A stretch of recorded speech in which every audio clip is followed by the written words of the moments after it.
Hello, everybody. I guess it's been a week because I got this new job and which I really enjoy. But I make about the same money, okay, as I was a computer programmer, like average American salary level. Yeah, with this new job, yeah, I make the same money, but it's a different kind of work. I used to be a computer programmer. Initially, computer programming I really enjoyed, but it's been like 20 years of computer programming. So I got this new job. It's not a computer programming job. It's different kind of job. I'm not gonna tell you what job it is. Okay, and make same money, but I work pretty much like twice, but I make the same money. So meaning per hour I make half the money per hour. Okay, because I make pretty much the same salary, but I work twice as much. Okay, I work on the weekends, work at home, but I make less money per hour basis. But because something new, I enjoy a lot more because something new. After 20 years, yeah, maybe this line of work I probably get fed up. Just like I got fed up with computer programming because computer programming I initially enjoyed a lot when I was just brand new computer programmer back in college days. Yeah, I programmed that on the weekends at home, everything right. But after 20 years, I didn't want to program anymore, and probably probably it will happen the same way with this new profession that I have now. Um, that will be my guess. But who knows, right? Whatever. I have this vodka drinks and there's something in there. Not sure what it is. Maybe it's fungus. I don't know. I don't care. Whatever. So about a week ago, we talked about power of group is summation of all the individual within that group. Okay, and this small thing, I tried to add this term to this equation, but I just later on. I mean, not during this episode, but after episode recording was over, I kind of came up with this new term. But later on, I decided not to include this term into this equation because if we add this term, it's something else. Okay, because probably becomes something like a mainstream M equals to power of group plus or minus power of anti-group. Okay, because in America there are group probably half of Americans are Republicans and the other half Democrats. So Republicans mostly pro-life, meaning anti-abortion, and Democrats are more like pro-abortion, right? Pro-choice.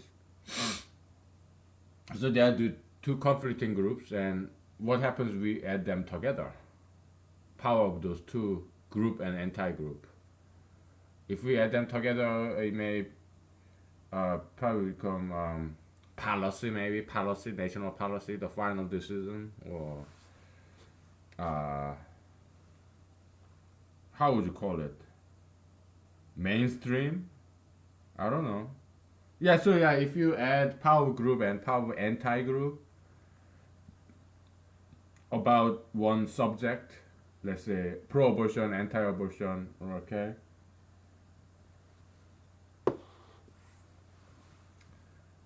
yeah, what does that become of? How would you call it?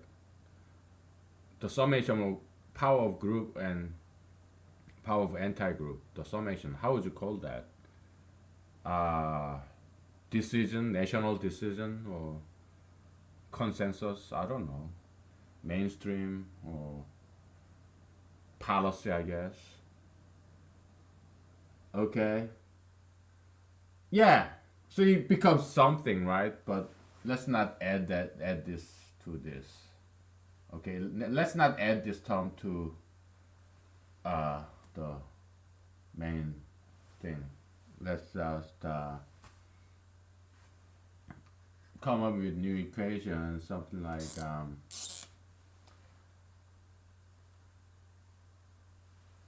uh, let's call it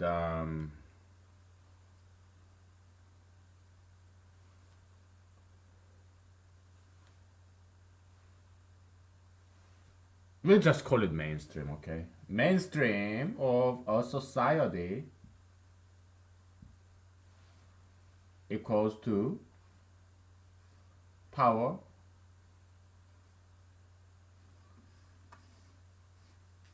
let's do sigma, okay? Sigma is nothing but A plus B plus C plus D. That's shorthand. It's just A1 plus A2 plus A3 plus A2, A4 plus da da da da plus AN. It's called sigma AI. It's just a shorthand, shortcut. Condensed mathematical expression, condensed, is convenient. All right. Sigma power of GI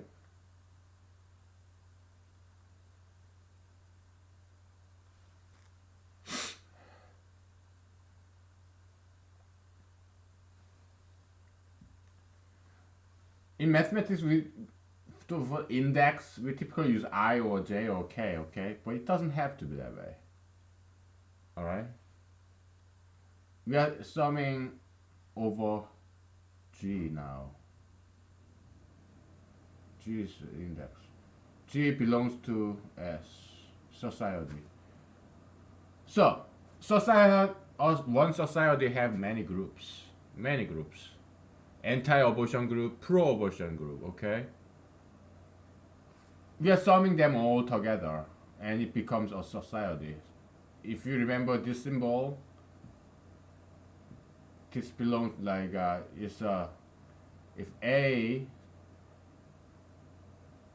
small a belongs to large A, meaning this is an element and this is a set, like a set and an element. Okay, you have circle, big circle is a set, small dots inside that is the element, an element of the set A. Okay, that's what this means. It belongs to A. Small a belongs to large A. Okay, now mainstream of our society is the summation of power of all the groups that belongs to a society. Okay. Regarding one subject,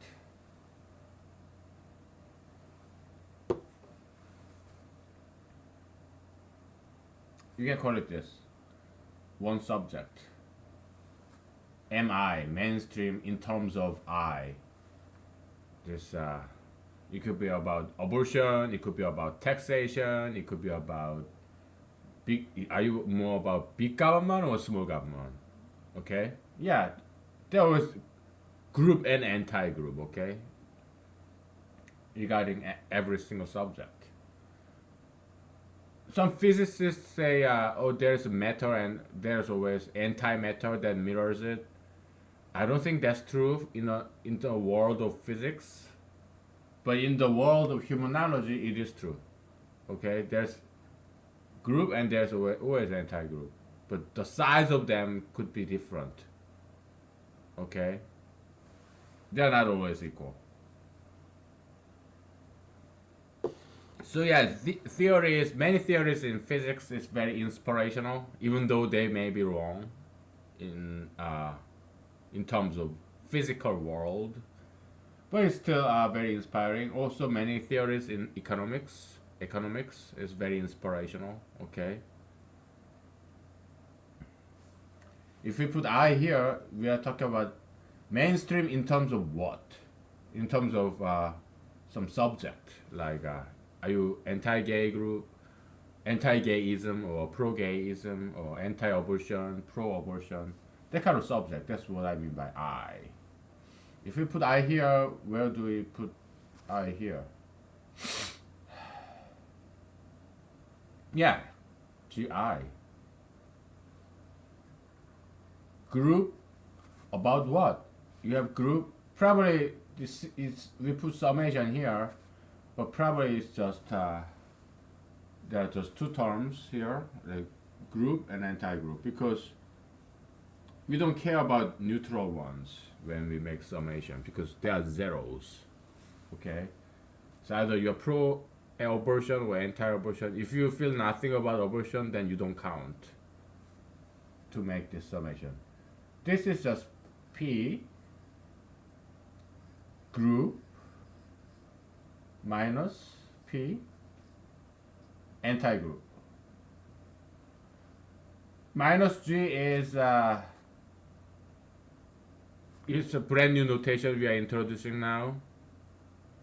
It's not the same as G complement, okay?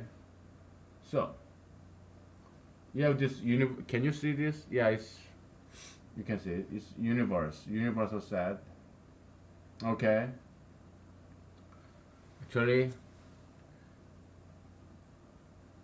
for now, universal set here equals to society, S. You have group, you have anti-group, yeah, pro-abortion, anti-abortion, okay? And there are people here, the rest of them, outside G and outside minus G, who have no opinion about, who don't care about abortion issue at all, like me. Okay. To me, abortion isn't that important, abortion issue, because it's too theoretical. What I'm against is fornication. Okay. Oh, it's cold. I'm gonna turn on the heater.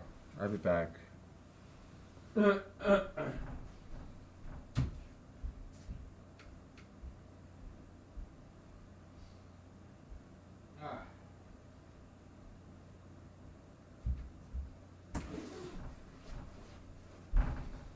Oh boy.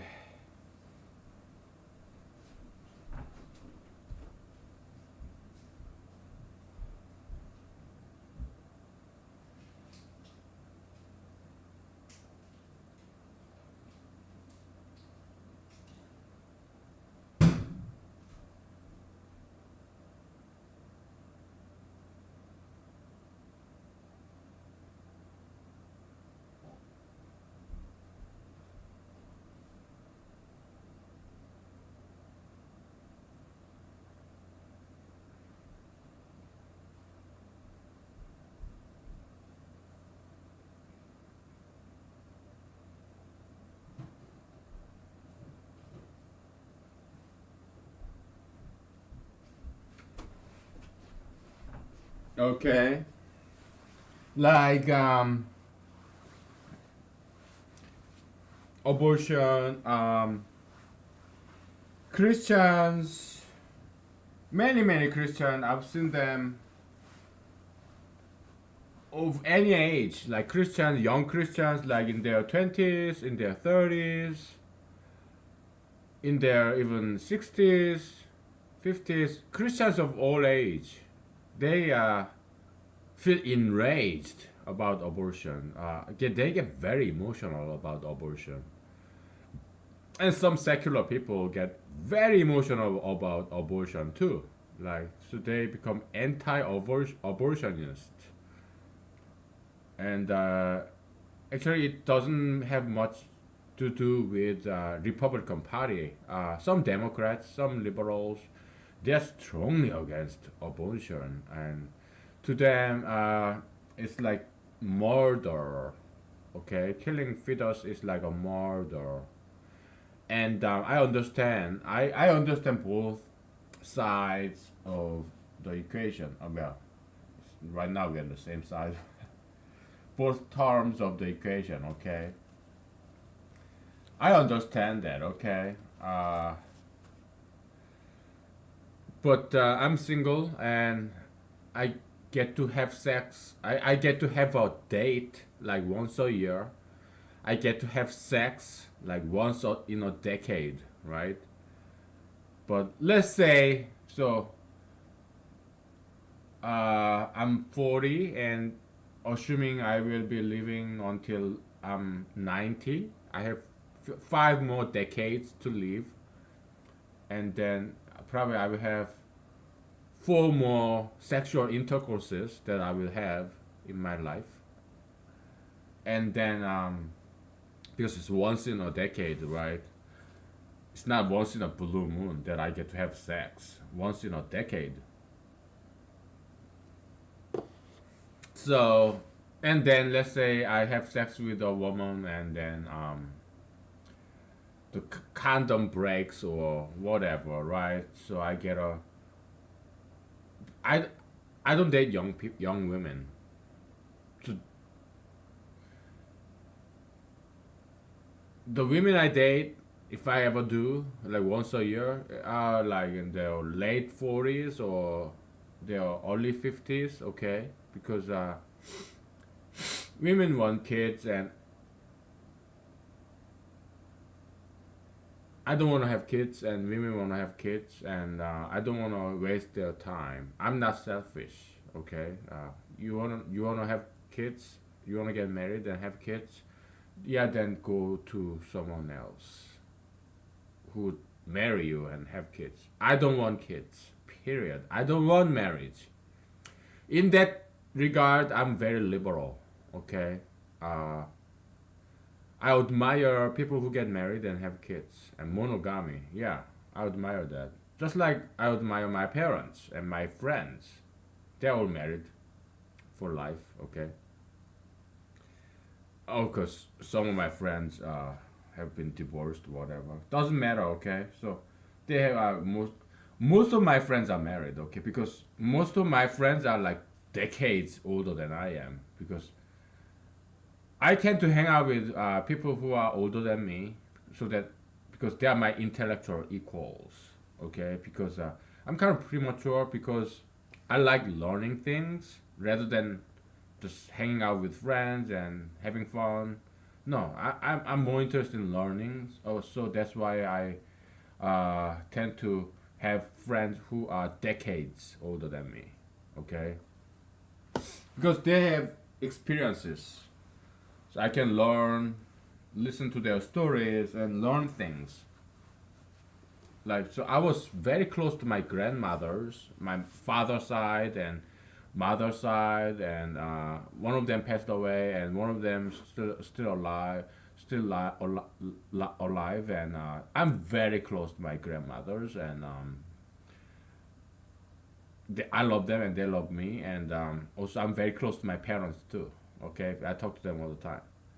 So I love learning from people who have more experience and life stories than I do.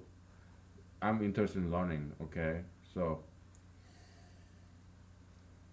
when I date, they're typically decades older than me. I'm 40, so yeah, 1 decade older than me.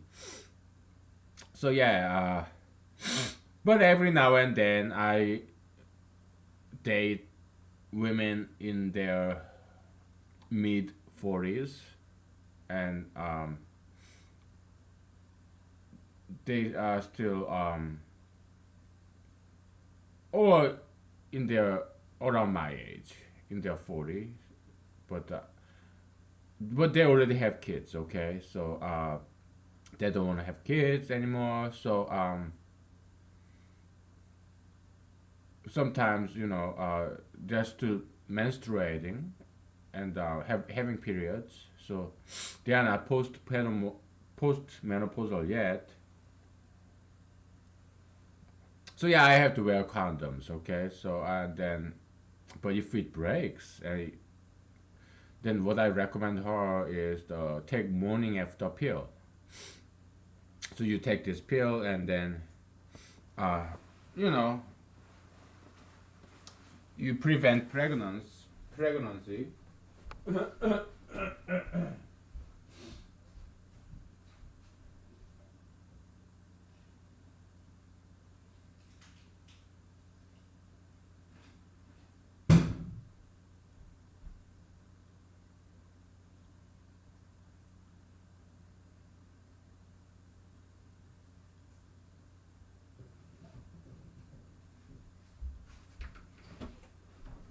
I was feeling like catching a cold, so I just take Dayquil, like generic brand, what's called daytime.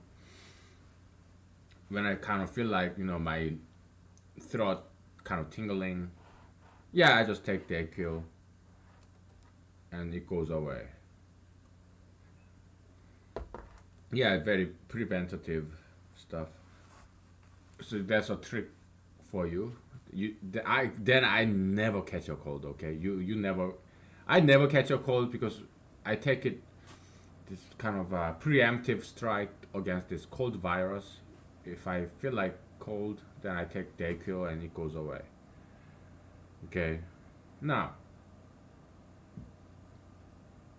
yeah, so one trick you can use, then you'll never catch a cold. Like I never catch a cold.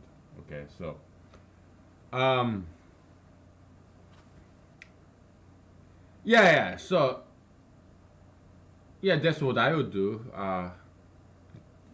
But so this anti-abortion group, they tend to be very emotional about it. So that's an indication that there's something wrong with anti-abortionism because they always appeal to emotion, like, oh, I'm angry, you cannot abort, make abortion illegal, I'm angry. So they are appealing to anger and also sympathy for the fetus.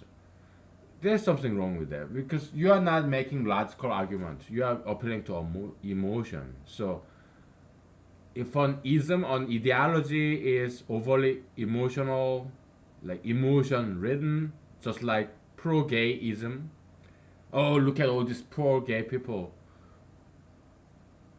Okay, pro gayism. Yeah, it's emotion ridden, overloaded with all this emotion, right? Let's have sympathy about all these gay people, okay? Then that's an indication that there's something wrong with that ideology, all right? And so pro-gayism, anti-abortionism, they're all about emotion, okay? So that's why I don't subscribe to any either of them because I think they're both wrong, okay? So okay, you have this sperm and egg, and they just got together. Okay, it's still a single cell. Yeah, it may divide into two cells, four cells, then eight cells. Like multiply, divide two. It's like a two to the nth. Okay, binary division, right? But it's still cells. But if it start kind of looking like okay, so I know biology. Okay, and so should you. I want you to study it. Just go to Wikipedia, online, YouTube, whatever. So the fetus or any organism, there's egg, there's sperm, right? They get together. Egg has for human Homo sapiens, 23 chromosome, and sperm has 23 chromosome, and they get together and they make 46 chromosomes, right? And that's the whole genome of Homo sapiens. And then these cells start to divide in half, then they grow up bigger, and then divide. Each of them divide into two, so it becomes four. Each of four divide into two, so it becomes eight. So 8 becomes 16, 16 becomes 32. Cell division, okay? Then it started becoming more looking like a fish or a tadpole, okay? Rather than a human being. So fetus develops, and later on it develops eyes and legs and limb, and it starts more looking like a baby, okay? So, Roe versus Wade, they said this, and I think it's a decent decision actually. Roe versus Wade. People talk about Roe versus Wade and without even knowing what it is. But in common secular world, Roe versus Wade stand for uh, abortion, legalization of abortion. That's what it stands for. Okay, so when I was in law school, yeah, I read Roe versus Wade. We studied that. Roe versus Wade is kind of a compromise between abortion and anti-abortionism. Okay, it's halfway between pro-abortionism and anti-abortionism. It's a good decision in my opinion. So what they are saying is this: pregnancy is like 9 months. So for first 3 months, first trimester, yeah, women can abort abortion, no question asked. For the second trimester, for the fourth month, fifth month, and 6 months, second trimester, women can abort their fetus only if it jeopardizes her health. No, no, no. Only if it is. Only if it's kind of.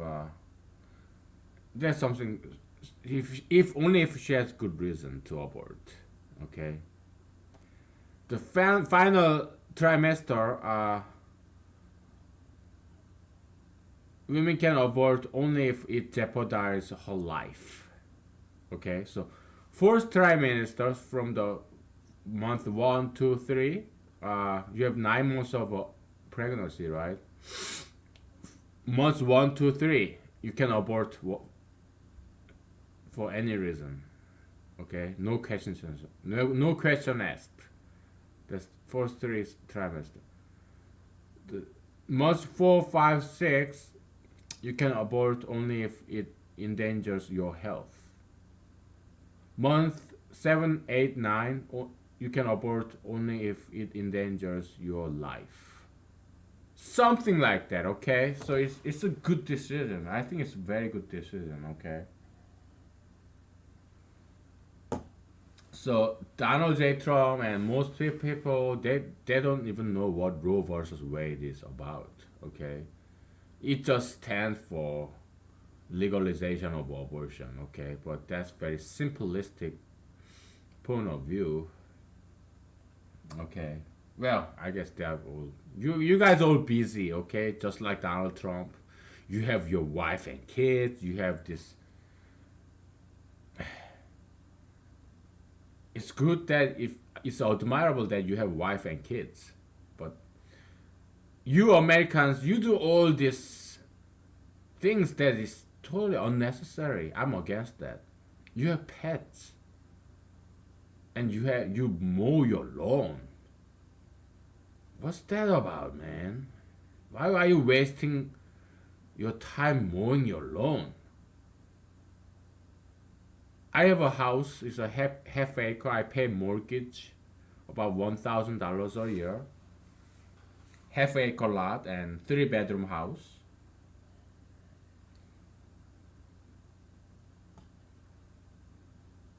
Okay. I never mow my lawn. Why? Because I live in Alaska, so in the winter they all die. The tall grasses, because we have snows here, they all freeze to death.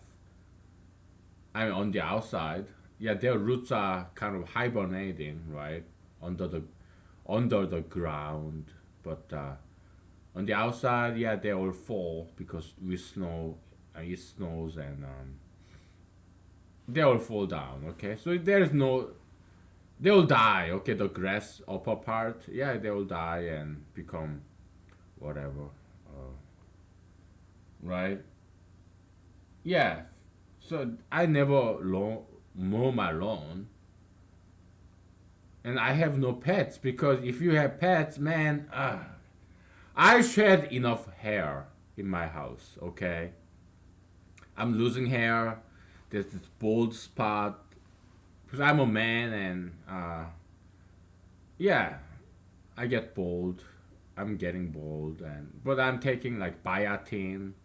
I'm not sure if it's working. I used to do this Rogaine, but my skin is kind of not good. My skin is not good. Okay, so I have this vulnerability on my skin. So I start developing this allergy on Rogaine. So I stopped using it. So yeah, I take biotin. It was like vitamin 7 or something. I don't know, vitamin 9, whatever. Yeah, I do what I can, right? But yeah, back in the younger days, I was dumb and young and dumb. So in the gym, we have this sandbag where we punch and you know kick. I used to like headbutt like this, okay. And sometimes I would pull my hair, like I have this curly hair sometimes, once in a while, so I would pull them out. I think that kind of contributed to my balding right here. So yeah, it's self harm, but I didn't want to get bald. It's just that I did not know that I would get bald. So yeah, I was young and dumb, so I did something stupid like pulling my hair and headbutting the sandbags and punch bags. So yeah, I'm now suffering for the stupidity in my youth. Okay, yeah, we all make stupid mistakes. Okay, so I'm no exception. I'm only human, and as you can see, I'm kind of drunk and I'm rambling about, but probably I'm more entertaining when I'm drunk. Okay, so with 30 minutes mark, so we'll take a break. Okay. Okay.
Okay, I'm back. Oh, it's raining again. August and September, it rains a lot in Alaska, and I don't mind rain. I love rain. Just that. So yesterday, what happened was I went on a hike, long hiking, like probably like 2 hours, I think. Then I got lost, meaning I did not know where I am, where I was, and I had to climb a fence. It's a highway fence because there's these two highway exits. So I went over the mountain. I went way like kind of like scaling the mountain, and then I ended up with the other exit, another exit, next exit, highway exit of the highway. So from where I parked is exit one, I ended up at exit two. So I was going the other way. I was going down and then look down, look over, and then there's this exit B. So I realized I was going the wrong way. So I had to. Initially, I thought I would just go walk down the highway, and it was too dangerous. So I had to climb over a highway fence on the same side. I didn't go across the highway. No, I'm not suicidal. I'm not. I'm never suicidal. I'm a survivalist. Okay, so I had to climb over a fence, and on top of the fence there's these spikes, right? So, and there's this tree, kind of fell over the fence. Okay, so yeah, I climbed that tree, and then because on top of the fence it's kind of pointy, you know. So yeah, and then the fence itself is like 8 feet high. Okay. So yeah, I climbed over the tree, and then I was like, should I jump down? Freaking 8 feet. I thought I may injure my ankle or injure my knee because I'm 40 years old. My bones are not as strong as when I was in my 20s. I was concerned about that. So I kind of stretched my arm like this, okay, and then delayed the time of the jumping as long as possible. Then I pulled my arm. My arm was pulled because I was hanging on to the tree. So my right shoulder, this tendon that connects the muscle and the bone, is pulled a little bit. Okay, so it's a little bit sore. So, but it's getting better. So I didn't even take the ibuprofen. Okay. Yeah, so we guys, we do stupid shit like that, okay? Because we like adventures and we want to challenge ourselves. So I went to the other side of the fence, and I was walking down, and then I realized, and I looked left, and then there was this fence that's already fallen over. If I had walked down or just a little bit more, I could have just walked over the fence because it fell down, okay, in that part, like some 100 yards down the road, okay. But hey, I'm a human being. I don't know the future. I cannot look ahead. Yeah, so that's what happened yesterday, okay. It was just stupid. Okay. In retrospect, it was stupid. Okay. What were we talking about? Yeah, abortion. We talked about abortion. Okay. So yeah, the Roe versus Wade, I think it's very rational and reasonable decision. I am not against the Roe versus Wade, Roe v. Wade. Okay, I think it's a good decision. And let's say I had sex, and then I realize, and the girl calls me and she says she's like perhaps like 43, 45 years old, and she got pregnant, and hey, I'm pregnant, and what would I recommend? I would recommend abortion. Why? Because I don't want to have babies. Anti-abortionists will say, hey, why don't you, just like George W. Bush, yeah, he's good and bad, like every president, like Obama, like Trump, George W. Bush, President Bush, yeah, has Junior, yeah, he have goods and bads. He said alternative to abortion is adoption. Yeah, it's a great idea, and but would I want to have her give birth to my child and her child and have the baby adopted by someone else? No, I would rather have abortion. Okay, I would rather recommend abortion to her. Okay, I don't want to live with that. Okay, so yeah, adopted. Yeah, I don't have to see the baby. But I don't want to live with it. Okay, just the fact that my baby is somewhere. I don't want it. Okay, so I'm more pro-choice than abortion, pro-life. Okay, so because humanology is about science, it's about rationality. Yeah, it's about religion too, but there's no mention of abortion in the Bible. Okay, there's mention of fornication. Um, so if I have sex with a girl without being married, is that fornication? Well, in my personal definition of fornication, it's not. Why? Because I see dating as a natural marriage. Okay, and fornication, the way I interpret Bible, is a teenage sex. Okay, because I'm against teenage sex. Okay, because it derails them from their career pursuit, their school, their study. Teenagers do not need sex. Okay, I'm 40 years old. Do I need sex? Yeah, sometimes because I'm an adult. I can handle it. But sex is like a drug. Okay, it gets you high. It's a very strong drug. Probably the strongest natural drug there is. Meaning it gets you the highest. It gives you the most pleasure, the most happiness. Okay, so and it's addictive. All right, so teenagers should never have sex. Okay, because it's just too much, too strong a drug. Okay, so I'm again. Yeah, to me, teenager sex is the fornication. Okay, and yeah, that's what I'm against, fornication. So yeah, abortion. I have mixed feeling about that, and I'm not exactly a centrist. Okay, so in terms of I'm, it depends on the issues. Okay, so gay marriage, I'm far right. I'm against it. Marijuana, transgender bathroom, tattoos, piercings. Yeah, I'm strongly against it. I'm not cutting in the middle.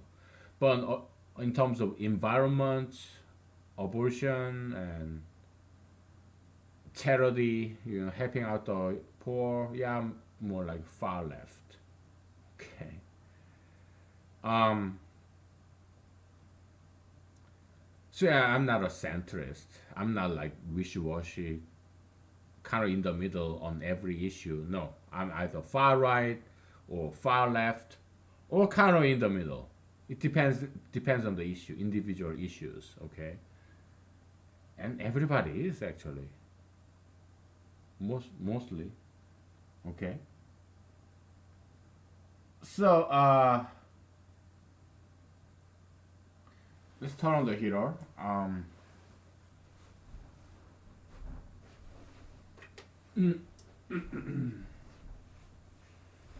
All right.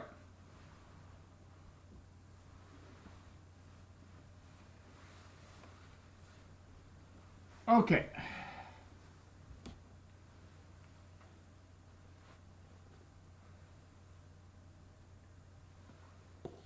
So I'm pro charity. I love helping poor people, but I am against handing out them free money because for a person to be happy, you have to work. We talked about this, minuplossism, right? You labor during the day, during the weekdays, and you enjoy the pleasure of the weekend or in the evening, okay? You can never be happy if you don't work, okay? Uh, so yeah, I'm about creating jobs for the poor. Pro business. I'm very pro business. Okay. Big corporation, yeah, they have goods and bads. Okay. Big corporations, yeah, they can be cruel sometimes in a lawsuit, right? But at the same time, they're not always bad. Okay. So I'm all about creating new jobs so that poor people, homeless people can have jobs and be happy and be independent. Okay. So yeah, I'm also about small government. Yeah, I'm conservative about that. Okay, I believe the government should be small rather than big. So let's talk about control. Okay, we talked enough about this. You know what this means. You have pro-abortion group, anti-abortion group. It has to be subtracted because they are opposing forces. Okay, minus G is just anti of G. Okay, there are two opposing ideologies. Okay,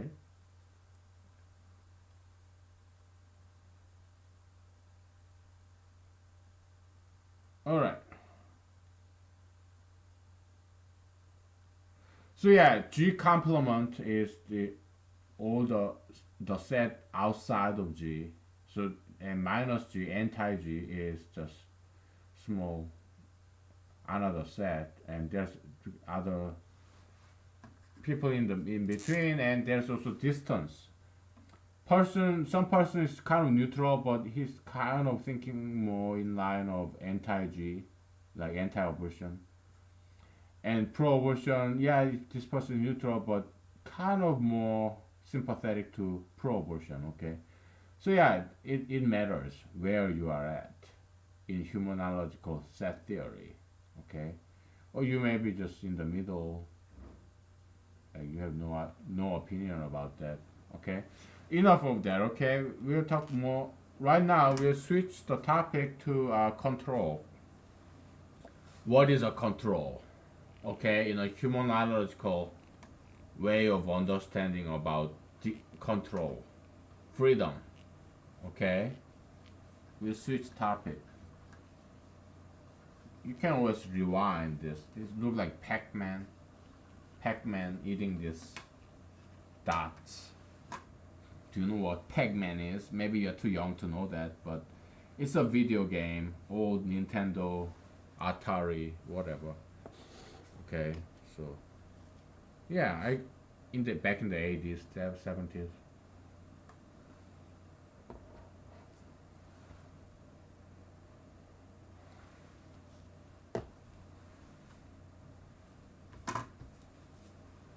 Mm. Okay, so control is this. Control is this. Last time we said the natural direction of copium flow is from low to high. You have employer and employee. Employer has the control over what employee does. He owns him. Okay, employer owns employee's time during the work time. Employee do what he big boss tells him to do. So copium, the direction of copium flow, natural direction is from low to high. It's just like heat. Hot air always goes up.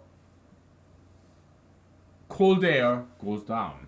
Okay, so positive copium goes up, negative copium goes down. If your boss at work have some bad day, having some bad day, like he fought with his wife and kids, and he's having a horrible day, and he start giving all the bullshit to you, and you have to suck it up, right? Yeah. So all the his stress at home, yeah, it goes all the way down to you. Okay. All the bullshit, yeah, he give to you, and then you smile, you look pretty, and you do what it says. All the positive copium goes up. This is a natural flow of copium flow. Okay. Cold air goes down, hot air goes up, just like in physical world. Again, in humanology, we model the metaphysical world in terms of physical world. Religion, science. Metaphysics, physics. Okay? That's humanology, okay? So, yeah, but you as a person, you can evolve. Because in the physical world, we have all different species. We have animals, plants. We have butterfly, we have tiger, we have rabbits. And humanology incorporates this reincarnation, reincarnation concept of Tibetan Buddhism. Tibet, in I think it became annexed to China. Tibet, this. Yeah, they have this fantastic concept of reincarnation. Okay, you die, you can be born as a cow, you can be born as a monkey. That's why Buddhists, they are vegetarians. Many of them are even vegans. Okay, so because they believe this cow used to be a human being long time ago. Okay, so yeah, well, I'm not a vegetarian. Okay, I'm not a vegan, but yeah, the humanologists, yeah, we incorporate a lot of different theories and different religions. Okay, so the way humanology interprets reincarnation is this: you as a person, you evolve to different species. In one stage of your life in your past, maybe you have been working like a donkey or cow. You work every day, and you evolve to the next level. You become a lion king. Okay, you become an employer.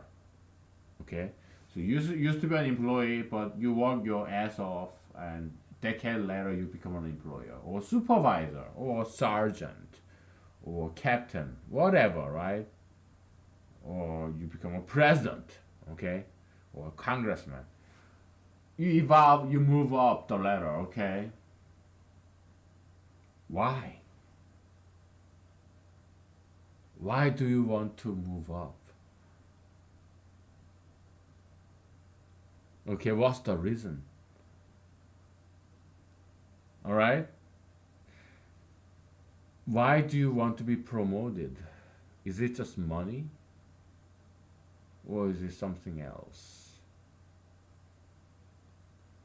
I'm gonna leave you with that question for like 5 minutes, and we'll take a break, okay? What else are you going up? Why are you going up? Except money. Yeah, yeah, everybody. Okay. Why do you want more money? What does money mean to you? Why do you want more money? Okay, so two questions. Why do you wanna move up in the social ladder? And and why do you want more money? So why do you want to get promoted and move up the social ladder except money? what are some other reasons that you want to move up? Second question. Okay.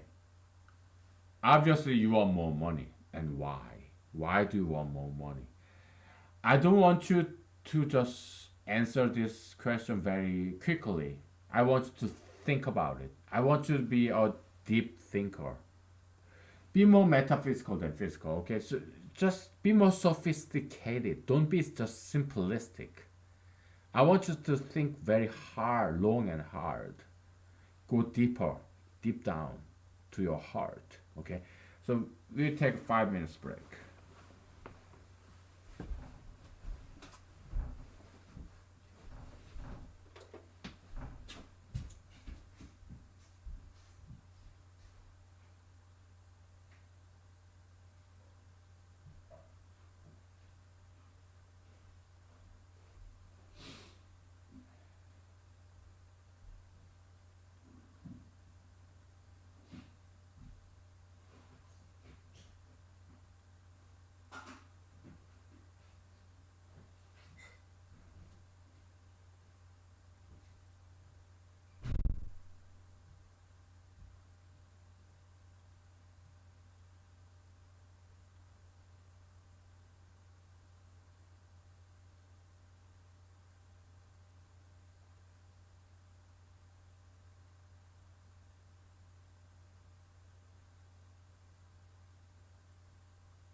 Man, all this rain get me wet.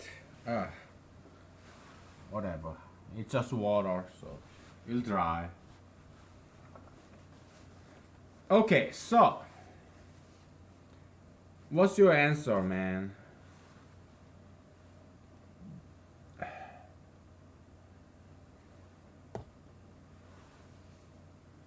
You want control, okay? So if you ask me, yeah, you wanna be rather you'd rather be an employer than an employee because you want control.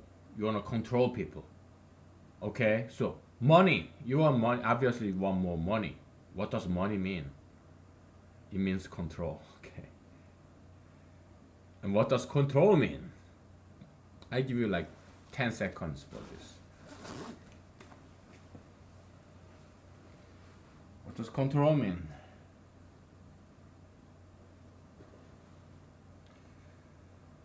10 seconds, baby. Man, woman, ladies and gentlemen.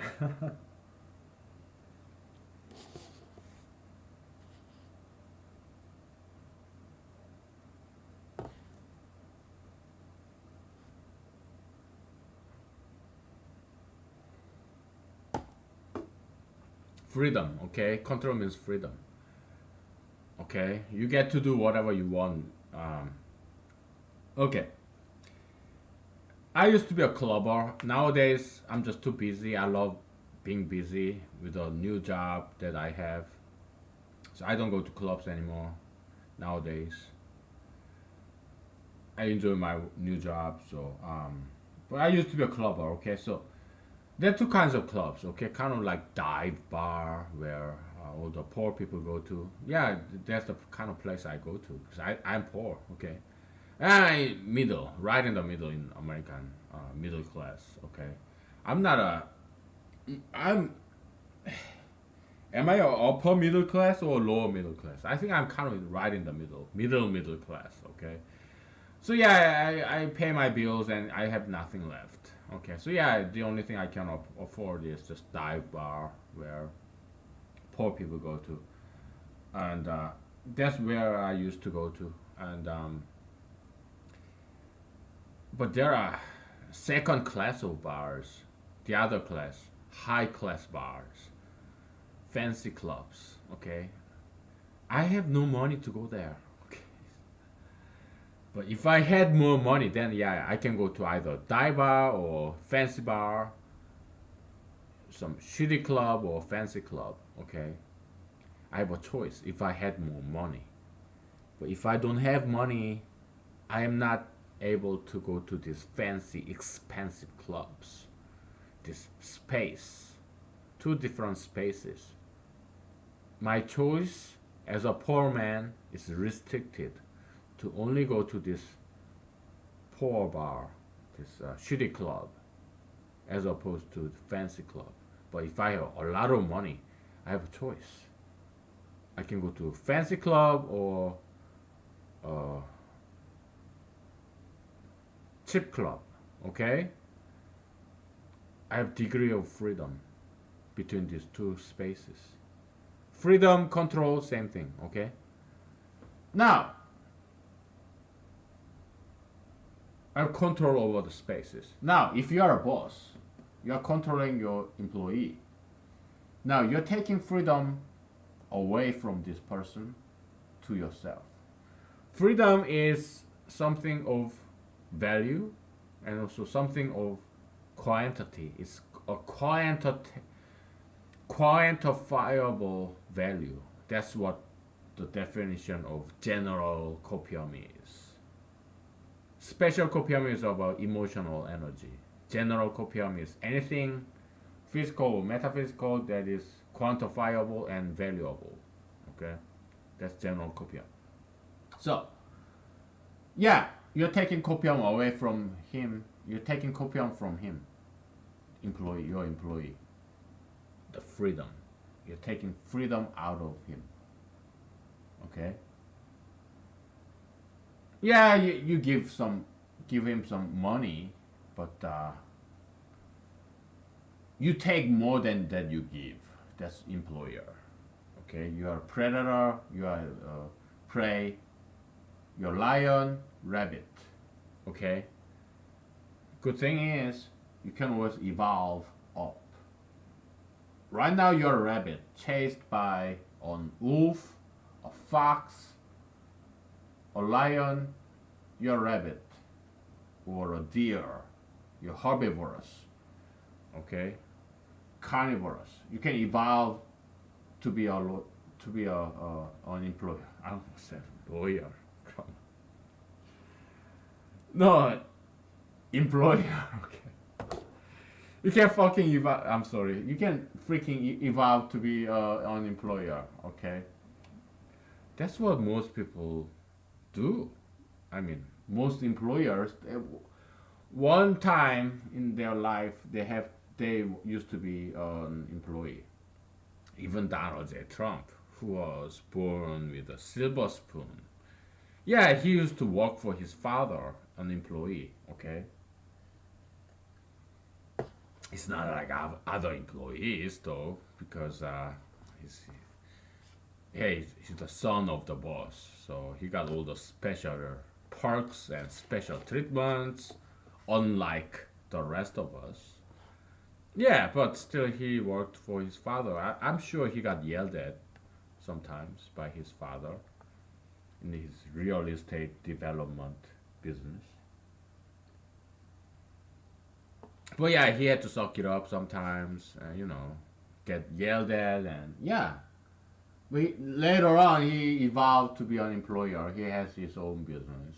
Yeah, he got some money from his father.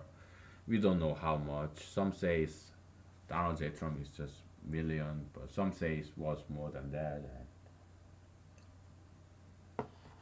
Yeah, we evolve, okay, to be an employer. We move up, okay, to have more control, to have more freedom, to have more money, and to get a younger and prettier girl as your wife or your date, whatever, right? And yeah, so that's what it is, okay? And what else do we want to talk about today? Not sure. And uh,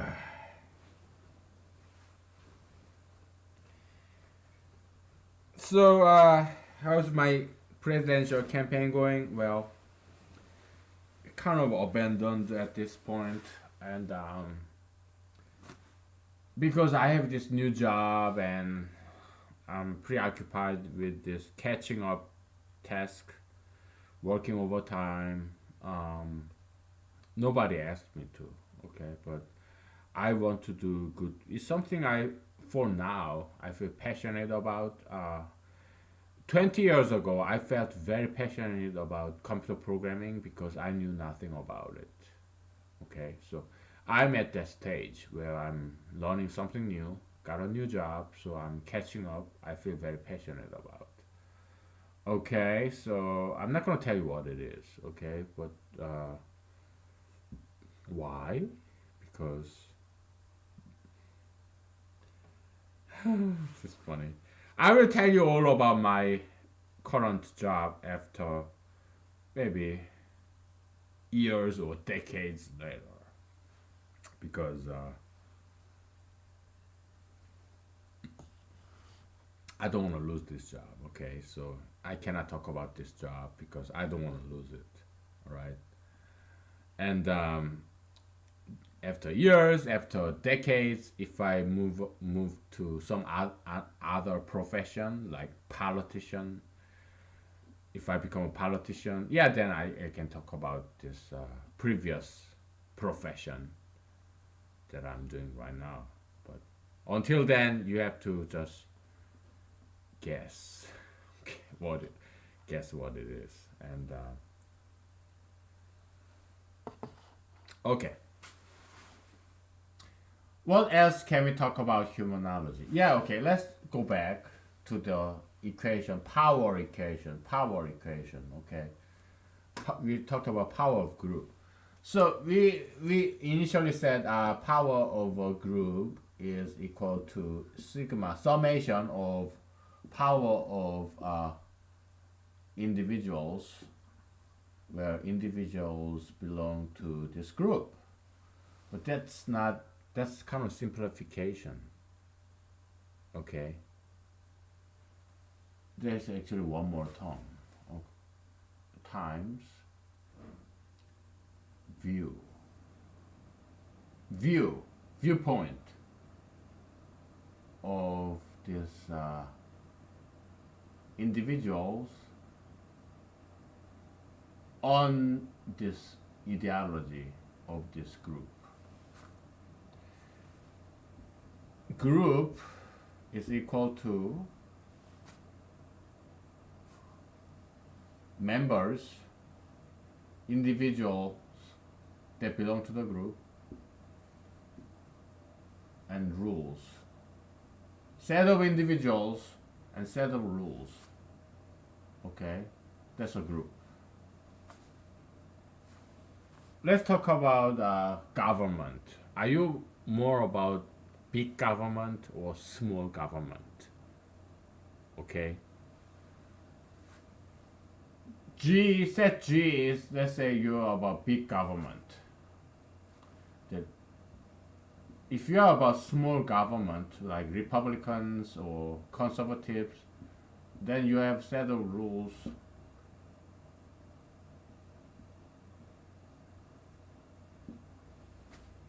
that is opposite of this. Pro big government. You're anti big government. Okay? You are all about social benefits if you belong to this group, big government. You know, social welfare, okay, handouts. They're Democrats, okay? So Republicans are more like anti-big government. Your rules are about no handouts. You have to work. No social welfare. Just you have to work. You have to take care of yourself. You have to be more independent. I belong more to this. Okay. Pro big government about this big tax. Okay, so tax the rich and give it to the poor. Here we have no tax.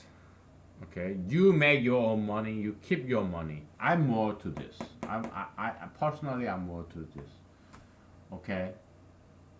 Now, what does this mean? Okay, it's this. Let's talk about abortion again. Okay, so Donald J. Trump, President Trump, my president, our president, your president.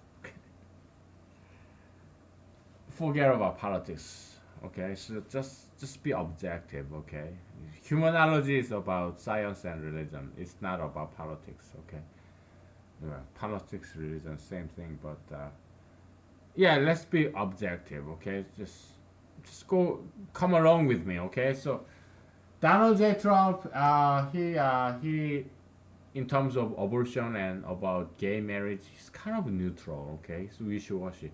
He doesn't feel very strong about it, those two issues, abortion or gay marriage. But he has big power. He has big influence. But he has big power as Donald J. Trump, but his view about abortion is fairly weak. He doesn't feel so strong about abortion. Okay? Why? Because on a personal level, to him, he has all the money. He doesn't care whether he has babies to support because he has all the money, okay? It's not like me. I am a poor guy. I pay my bills and that's it. I have nothing left. I have no money to support wife and kids. So that's why I am more pro-abortion. I don't want to have kids. I have no money to support kids. Okay, so to me it's a matter of survival. Okay, but to Donald J. Trump, a rich guy, yeah, money means nothing. He has a lot of money, so he can support his children. Okay, so yeah, he doesn't have too strong an opinion about this abortion or anti-abortion, pro-abortion. he doesn't care too much. Okay, so it's very, but he's running as a Republican, so he has to get the party support to be nominated for re-election. So yeah, he's siding with the anti-abortion Republicans, but it's for the political reason. But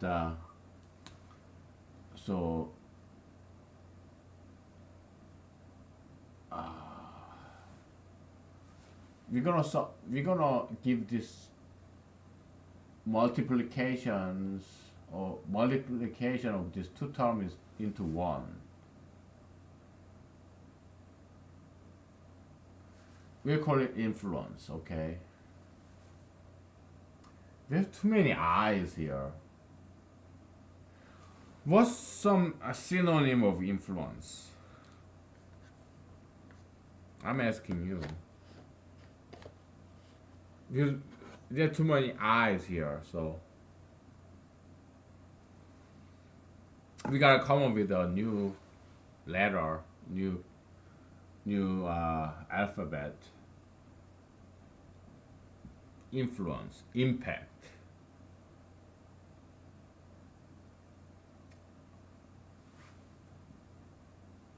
What's synonym of influence? Okay, let me look up some thesaurus. Okay. Oh my goodness. Because you are not here with me, I'm just talking to myself, and my cell phone is with me, and I use Droid. Uh, thesaurus.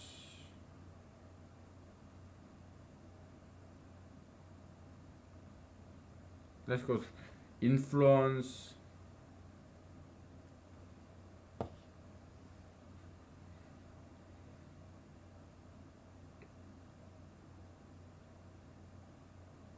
Let's go to thesaurus.com and type in influence.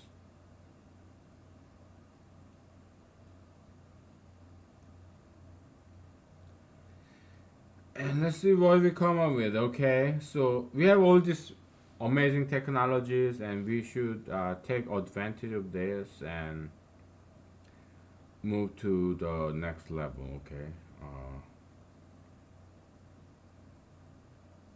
I see cloud. Yeah, cloud is nice. Reputation. Impact. Well, that's I still. Effect. Effect. Cloud effect. Cloud is not very common word, so control. No, we control is different. So effect. Let's use effect. Okay. So, what kind of effect does Donald J. Trump have? Okay, we call this. Okay, so this whole equation, power of G is equal to sigma effect of I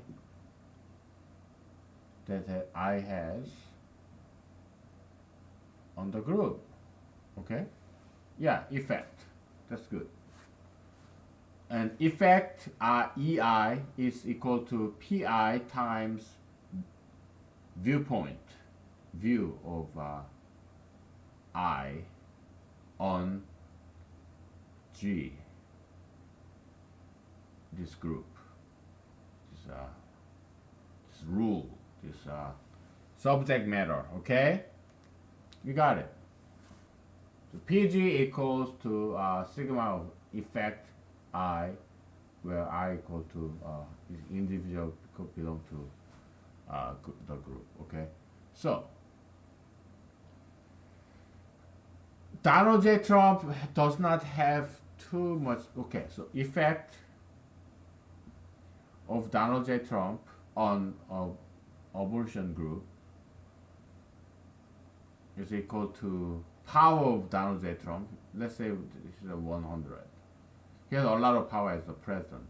Times his view on abortion is like fairly weak. is 10. Okay, so he has very slight, moderate effect, positive effect of this pro-life movement. Okay. Yeah, he has a lot of power, but he doesn't feel very strongly about this. Okay, so now this effect of Donald J. Trump. Donald J. Trump. Okay, now let's calculate effect of me as a person. My name is Lee. Okay, so effect of L equal to, I am more about anti-abortion. I'm no. So you have pro-life, okay?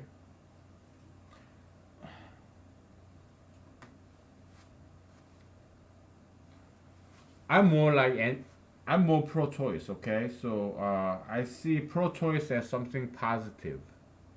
I'm slightly so okay. My viewpoint is this: pro-choice. I'm like right here. Anti-choice. I see pro-choice as something positive and anti-choice something negative. Now, but if you're a hardcore Republican, your frame of reference is the opposite. Okay, you have where you have now you call this axis as pro-life, and this is about anti-life. Okay, so we are anti-parallel to each other. You're like right here, like plus 10. Okay, and because I'm more pro-choice, I see pro-choice as positive, but you see pro-choice as an anti-life. You are a murderer. You, okay? So we are anti-parallel frame of reference, coordinates. Okay. I told you before, this one-dimensional axis, one-dimensional Cartesian coordinate is very, very, very often used in humanology, unlike in mathematics, okay? Because we do one step at a time, okay? We start from the bottom, elementary level, and we move up, okay? So you guys do all that. Humanology is something new, so we have to start something small, okay? So, all right, so my effect on abortion, so we put minus here, because I'm a human being. I'm a male, and so I always use the male pronoun, like he, his, him. Okay, because I'm a male, it's easier for me. Okay, so I have nothing against this opposite side of the aisle. Okay, but just because I'm more pro-choice, I'm gonna use my frame of reference. Okay, just easier that way. Okay, that's all. I'm nothing against them. Okay, so effect of Donald J. Trump is he has huge influence. Okay, and you have minus in my frame of reference. He has anti-pro-choice. Okay, so it's not but slightly, so negative 0.1. So it results in negative 10. Okay, for my purpose. Okay, now me, I have, what is my power? Do I have notoriety like a Hitler? Let's say I have some negative reputation and negative okay,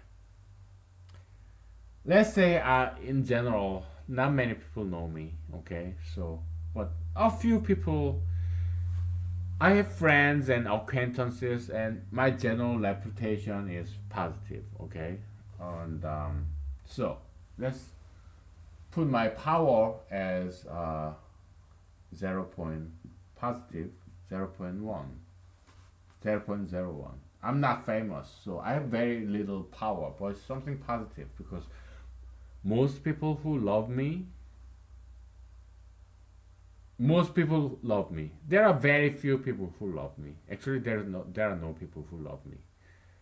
Okay, in my neighborhood, in my workplace, in my social circle, they all love me. Okay, so, but as at large, there are 0.0001% of population in America.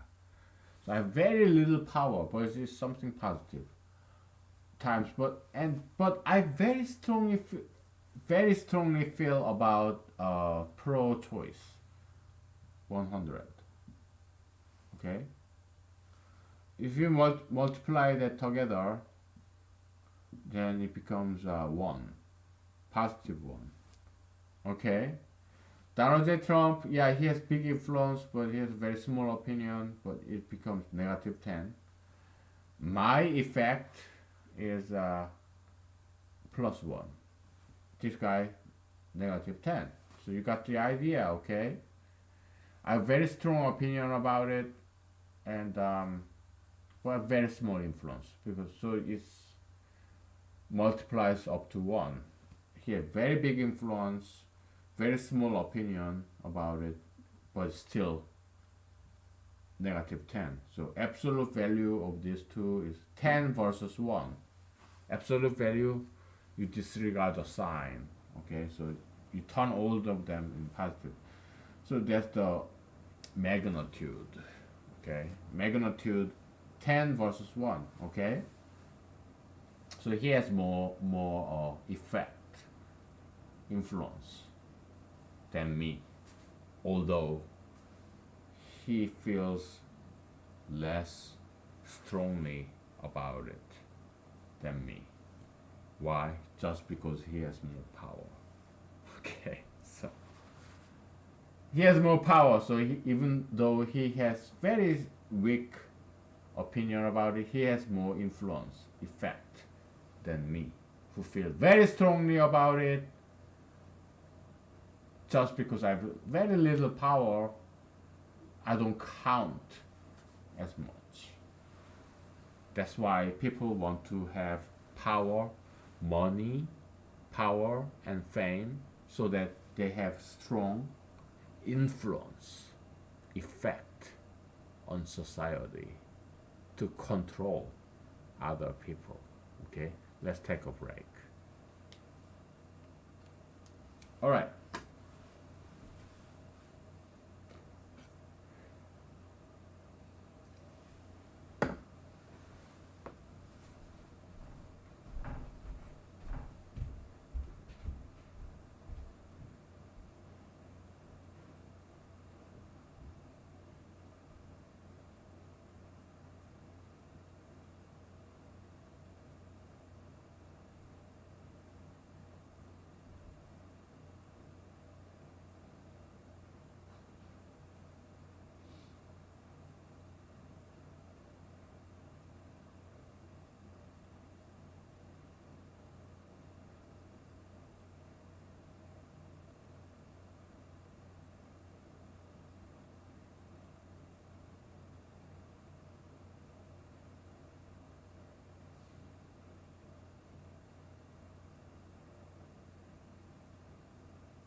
Okay, ladies and gentlemen, I'm back.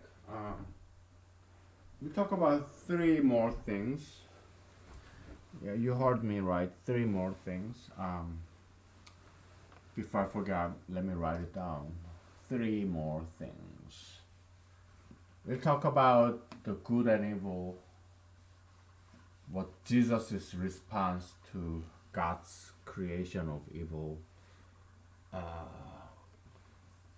Then we'll talk about so yeah, good versus evil. Then we'll talk about two other things I forgot. I was going to talk about two more things, but I forgot what they were. Well, we just talk about good and evil. Then I don't know. So good and evil. Okay, so God created good and evil. Okay, in the Garden of Eden. Um, why all this misery on earth? We talked about this before, but Jesus' response is that is to fulfill the words. Bible is just a set of words, ordered set of words, sentences, paragraphs. It's not random order. No, it's a sentence is ordered.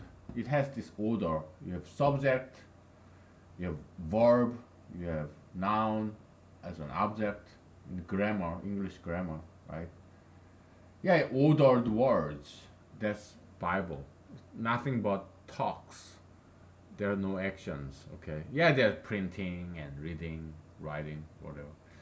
But they're just words, okay? So, yeah, even Saint John says God is words, okay? So it's spirit, spirit, okay? It's all concepts, okay? So to fulfill the words, the script. So humanological interpretation is more like cinematographic. It's about cinema. I used to be a filmmaker. I'm not making any movies. Yeah, this can be seen as a movie, right? It's a you have this character, me. It's not me. It's fictional me. Okay. You know, I used to write all these novels, and some of friends found out about it, and they read it. I don't know how, but they somehow found it. So, and they said, "My goodness, Lee, how can you say all these things?" And my response was, "Hey, man, it's a fiction. It's not me. It's the fictional character, the central character, the protagonist in this novel. Why do you talk about murder and all this rape and hey man, it's a fiction. It's a fictional character. It's not me. But it feels so real. Okay, that only means I'm a very good writer. I can make it sound so real. It only proves my writer's ability. But it's not real. I don't rape anybody. I don't kill anybody. It's fiction, okay? Writers, screenwriters, yeah, in a movie, in a novel, yeah, they kill people. Does that mean the writer, the novelist, screenwriter is a murderer? No. Just imagination, okay? Yeah, we do those things, okay? Horrendous things. But it's fiction, it's not real, okay? You only. But you sound so real. Oh, that means I am a very good writer, okay? Because I make it sound so real. Okay. Anyway, so yeah, let's say there's this beautiful, innocent, young virgin girl, 15 years old, okay? And there comes up this man who rapes her and kills her. That's something that happens in real life. God, what is he doing about it? Where is God? Where is Jesus? What are they doing? Where are angels? What are they doing about it? Rape and murder of 15-year-old beautiful innocent young girl by this 30 something man. Where is God? Where is angel? Where is Jesus? What are they doing about this horrendous thing? They just let it happen. What is worse? They want it to happen. God is the one and only writer of human history. God is in control of everything, according to Bible. Okay. God not only just let it happen, He wanted to happen. This rape and murder of innocent 15-year-old girl by 35-year-old man. God implanted that idea, that desire of rape and murder into this man. Okay? That's God that you worship and admire. Okay? If you are a Christian, you will be very offended by this. I'm sorry, but I don't care. Okay? That's why there are so many atheists. Atheists is like they're killing God. There's no God. I'm killing him. Because God is so horrible, I will kill him. I will wipe him off of my brain. So there is no God. Okay, so, and there are people who hate Christianity. Probably it's because of this reason. In their lives, they went through all these miseries and they object to the idea that God is benevolent. God is good. They hate that idea because in their experience, God is bad. They hate God. They hate this ideology of Christianity ism where they believe God is good. But in their own experience, God is bad. Okay, so yeah, I understand both sides of equation. I understand that. Okay, so I'm half secular, half Christian. I'm like 51% Christian and 49% secular. Okay, I understand both sides. Okay, so Jesus, what's the answer from Jesus? So somebody asked him, why all these miseries on earth? And Jesus said, to fulfill the words, okay? And humanologist's interpretation of that is it's a movie, okay? So God is the screenwriter, director, producer of this movie that we call human history. It's His story, God's story, okay? So we are the old characters and I used to be an actor, writer, director, okay. So I was in Los Angeles, California, and I made a small movie all by myself, but I have been into some small scale productions, okay. So yeah, we do some acting on stage, on camera, and after that, we have a party, okay. That's life, okay. So you go to audition, okay, so you get a role, get a part, and you stand in front of audience in a theater. Like, I was in a small community theater. I was not paid, volunteered, okay, so I was in a small student films. Okay, so and many people were kind and generous enough to me to put it on the spotlight as a protagonist, the central character. Okay, so yeah, I was in there, and then we act, and after the film or theater play is done, yeah, we celebrate. Okay, we have very few audience. Okay, we had more actors than audience.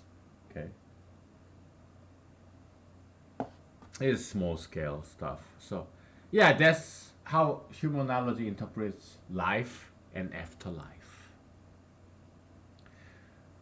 We talked about this before. We don't talk much about afterlife because we are half science, half religion. So afterlife is provably unprovable. Okay, so um, but that's how humanology interprets Bible about afterlife. Okay, personally, I do believe there is afterlife, personal on a personal level. Okay, so yeah, this 15-year-old girl who was raped and murdered in biblical God's point of view, no problem. Why? Because she'll go to heaven to eternity. Yeah, she suffered from this pain of being raped and murdered, but that's just one day, not even one full day, just 1 hour of this pain and suffering. After that, she got eternity in heaven, in paradise. She get all the food like fruits and vegetables and cakes. She get everything she wants. She got this fancy car, fancy job as a doctor or lawyer, whatever. And she has this fantastic husband who cares for her to eternity. She have beautiful kids to eternity, forever, in heaven after she's dead, in this life, in this world. Yeah, she go to heaven, paradise. Okay, so in God's point of view, that 1 hour of pain and suffering is nothing compared to this eternal, everlasting happiness in the world after this world. Okay, so that's the logic of Bible. Jesusian New Testament logic is a plus sum. You have this -1 hour plus eternity equals eternity. Okay, plus eternity. Okay. Flip side of that, you multiply -1 to everything. This murderer and rapist, this 35-year-old guy, you have 1 hour of pleasure of raping and murdering this woman, this young girl. You go to hell. Negative sum, minus sum. You go to hell. Okay. Infinity absorbs all this constant 1 hour. Okay, it absorbs it. Okay, so all right. That's the power of humanology. Okay, we use mathematics to explain things in this world, metaphysical world, and even afterlife. Okay, that's the power of humanology. Okay, it's something very powerful, and I wonder if there's anything else. There are two more things I wanted to talk about today. Talk about good and evil, and let's take a break, okay? So maybe it come to me. Maybe it will come to me, okay? If it doesn't, we'll call it a day. Roll the dice, okay? Let's take a break. Roll the dice.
Okay, we are back, and I just remembered one thing I wanted to talk about today. But I don't remember the other thing.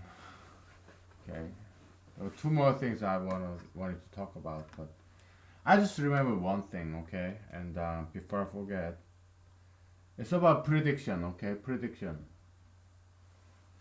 So we are doing in the realm of humanology, and what's all this humanology for? What's the purpose?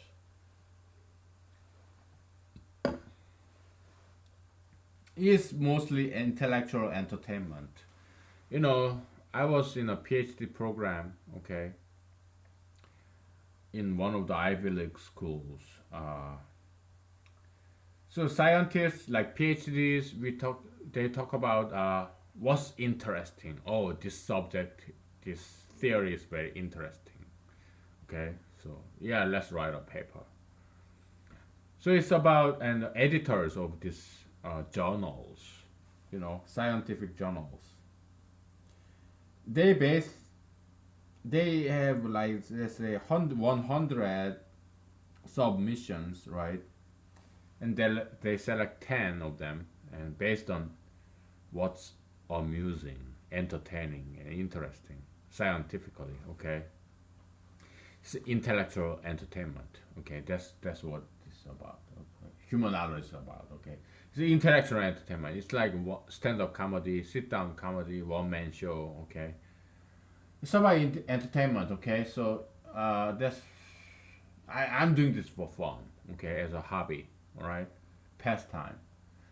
It's all about it, okay. So and then, but we talk about the past, we interpret the current social phenomena, and but can we say anything about the future? Okay, so prediction. So Albert Einstein predicted this planets. You know, there's this sun. Okay, this is sun. There's this Earth, planet Earth, and there's this Mercury. Okay, and he predicted that when Mercury is in this point, and yeah, Mercury, the light from the sun goes there, and it reflects to all direction, and because due to the gravity, this light will bend and come to Earth, planet Earth. Okay, so that happened to be correct. Okay, so yeah, there are some scientific politics involved, and they fudge the number a little bit. They ignore this statistical deviation, whatever. Okay, yeah, there's some of that, but they ended up they accepted his theory of general relativity, where gravity can pull the light. Okay, it can bend the light. That's general theory of relativity. So special theory of relativity is about absolutivity of light. Light, the speed of light is constant. Metaphysical interpretation, ethical interpretation of that is no matter what your frame of reference is, no matter what your political view is, truth is constant. It applies to everyone, just like the law of gravity. Whether you are a bird, you are a tree, you are a human being, you are subject to, you obey the same one single law of gravity, one single equation. Okay? Just like that, the speed of light is constant, no matter how fast or slow you travel. Okay, that's why he had to bend the contract, time contraction. Okay, so we talked about this before, so but general theory of relativity is this. There's this. Okay, now I remember the third one. It's about black hole. Okay, so is our first. The second thing I want to talk about is that, and third thing is black hole. Okay, Now I remember all three that I want to talk about today. Okay, so yeah, Albert Einstein kind of predicted this Mercury goes here on the opposite side of the sun. We can still see it because the light from the Mercury, reflected light, bends over to the Earth due to gravity. So now light is bending, is subject to gravity. So that's the theory of general relativity. And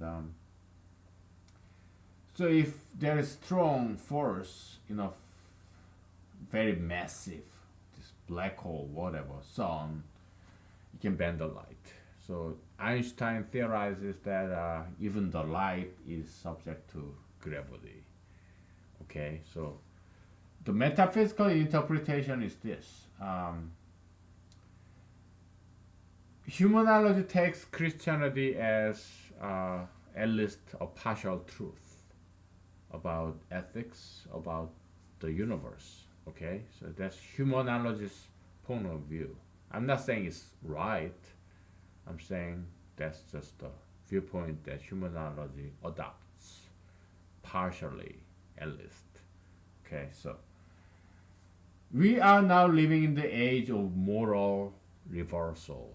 Good is bad, bad is good. Okay, so that's humanology's interpretation of this society. Okay, so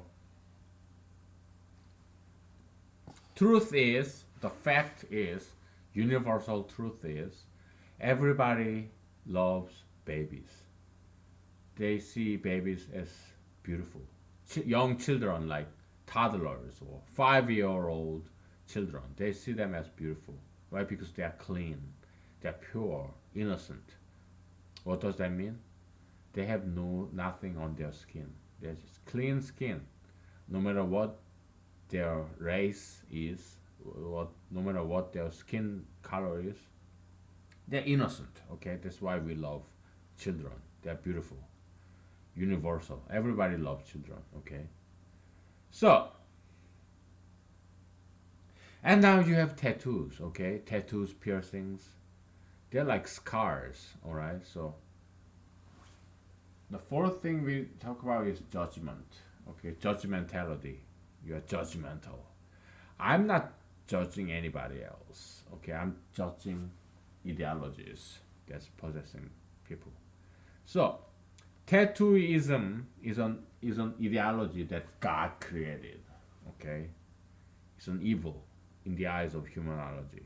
So you are possessed by tattooism, this unclean spirit of tattooism, and then you do what this ideology tells you to do. All right? Because ideology is like a virus. It wants to multiply. Okay, it's a metaphysical animal. All right? Metaphysical organism. It wants to spread. So it wants to expand and multiply and reproduce.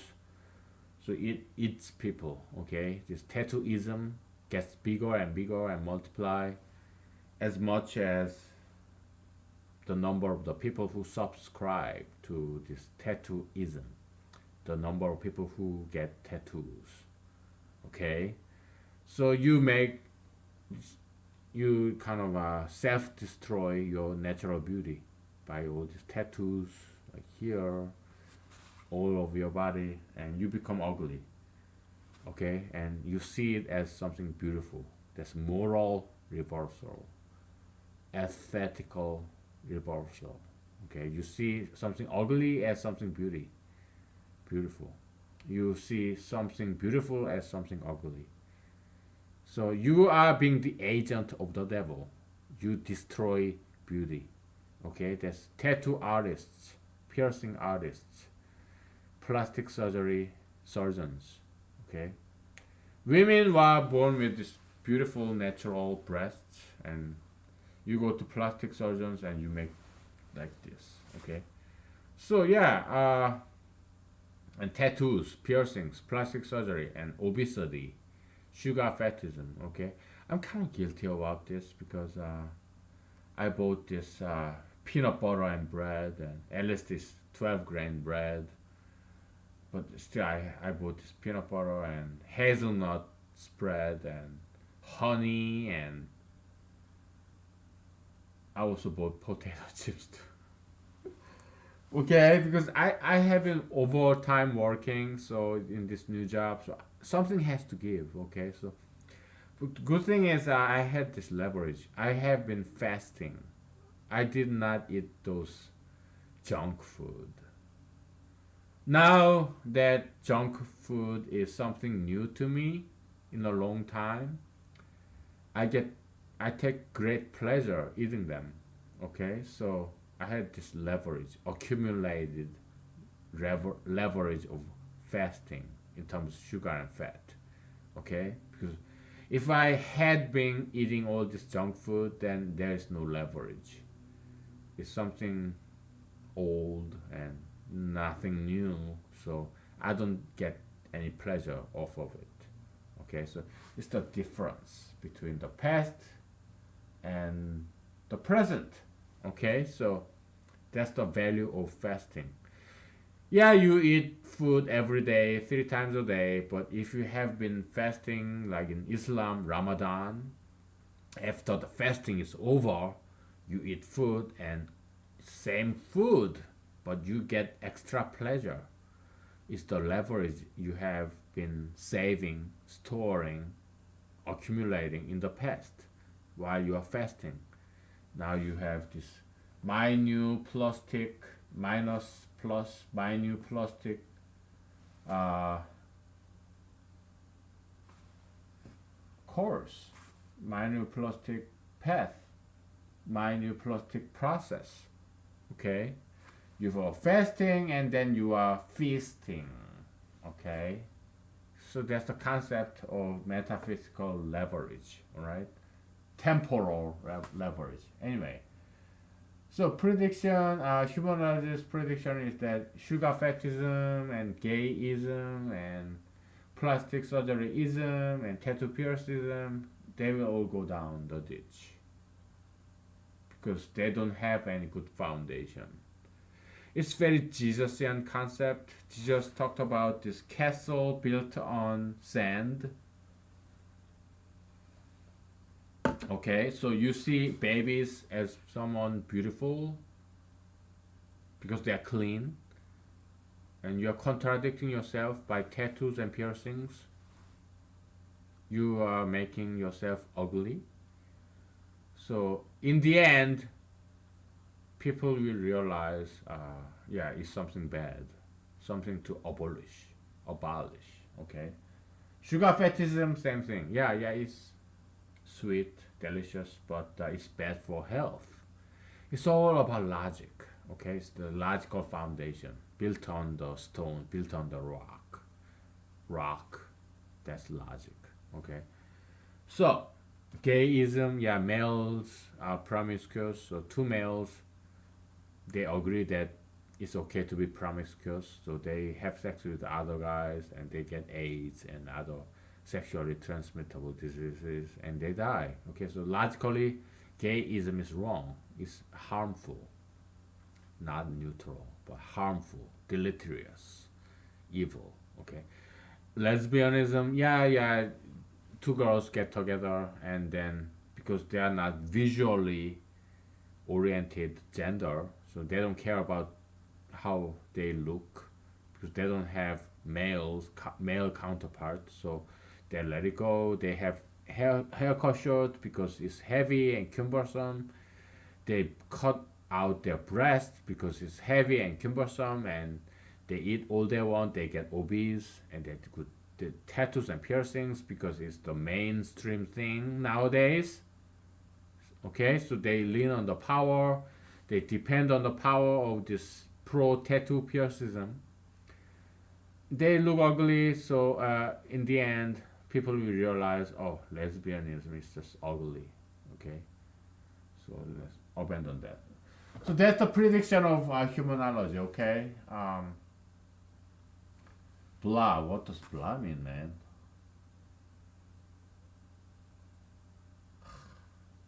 What does J mean? I forgot. Okay, Black hole. Okay, black hole. Black hole. What does J mean? Justice? Jesus? My goodness, I forgot, okay?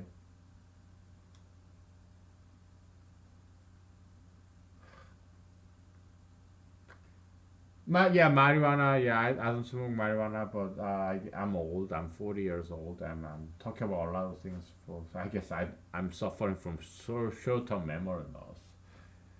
Oh my goodness. But black hole, yeah, okay. So physicists, okay, I have many friends there, and good people, okay, charitable, nice people. So physicists, what they do is they turn to the dark side. So they talk about dark matter, black hole. Okay, so I'm a physicist. So I'm a nerd, a geek. I don't get no girls.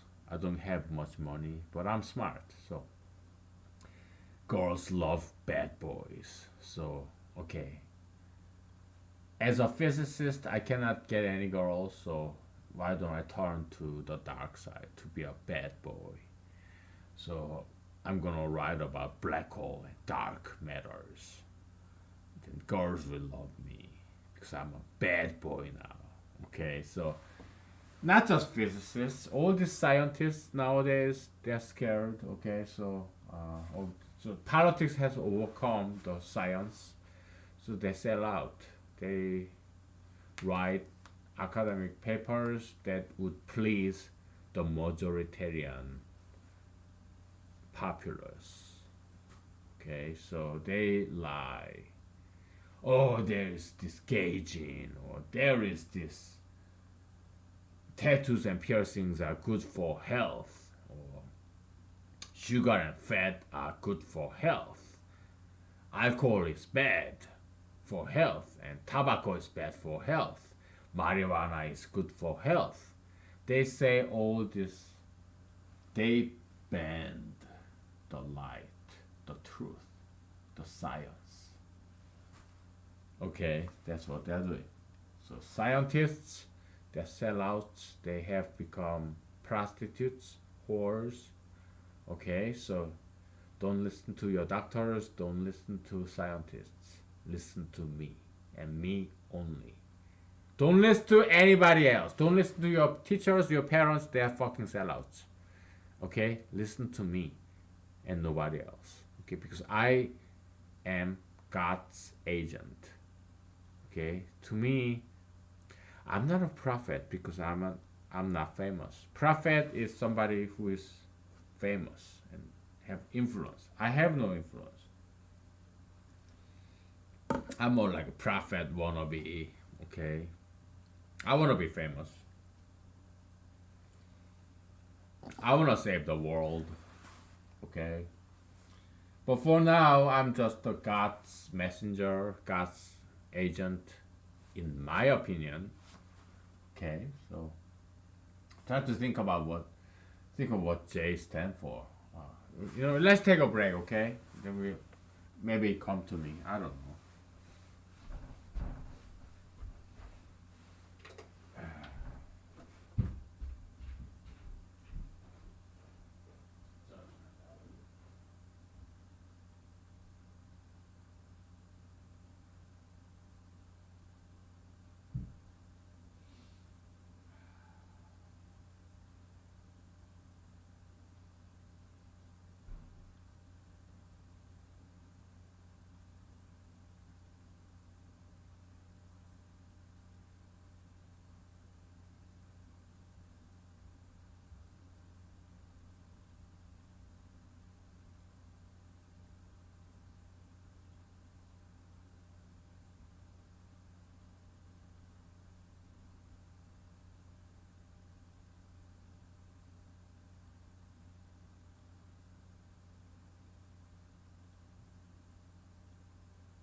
Okay, I'm back. I finally figured out.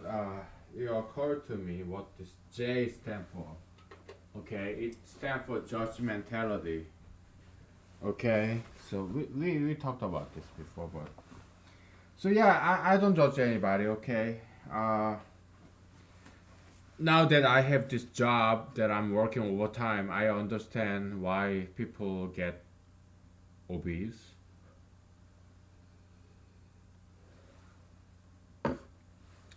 You have, unlike me, you have wife and kids, you have mortgage, all these bills to pay.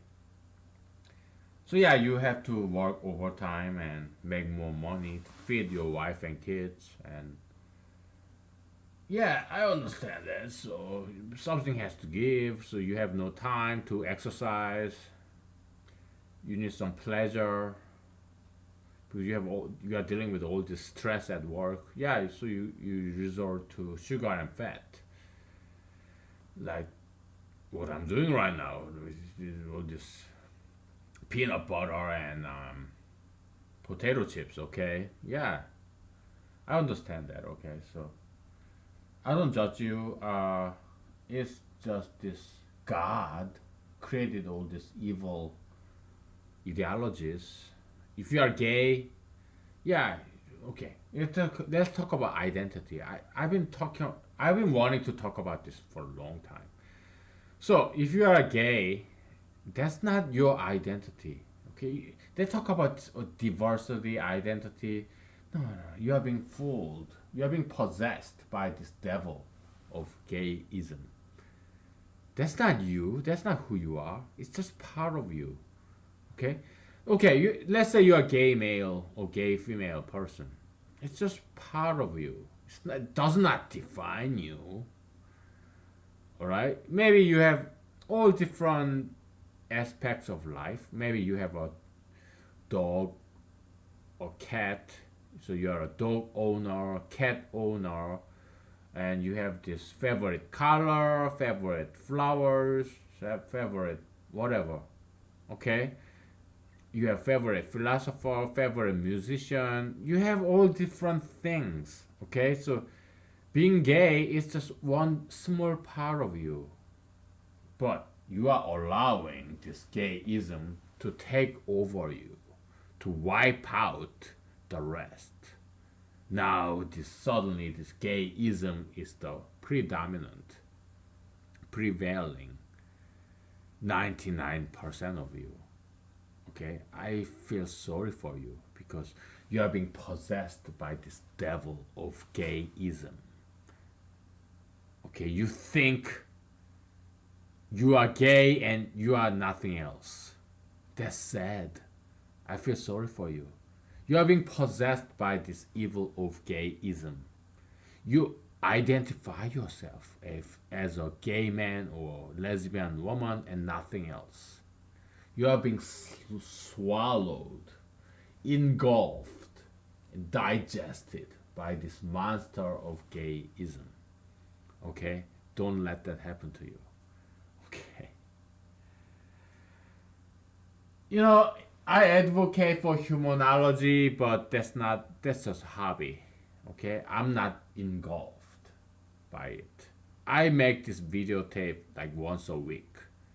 Okay? Other than that, I'm a dancer.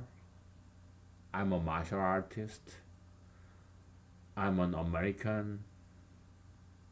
Ethnically, I'm Korean. I'm a son. I'm a brother. And I'm a colleague. I'm a friend. I'm a worker. Humanology is just one small part of me, okay? Anti-gayist, even smaller part of me. Republican, conservative, even smaller part of it, okay? It's some small part of me. That does not define me, okay? Now, so yeah, don't let any ideology, no matter how big it is, don't let it control you. I want you to be independent and free from all these ideologies, okay? So now let's talk about this book of Revelation. Humanological interpretation of book of Revelation is this.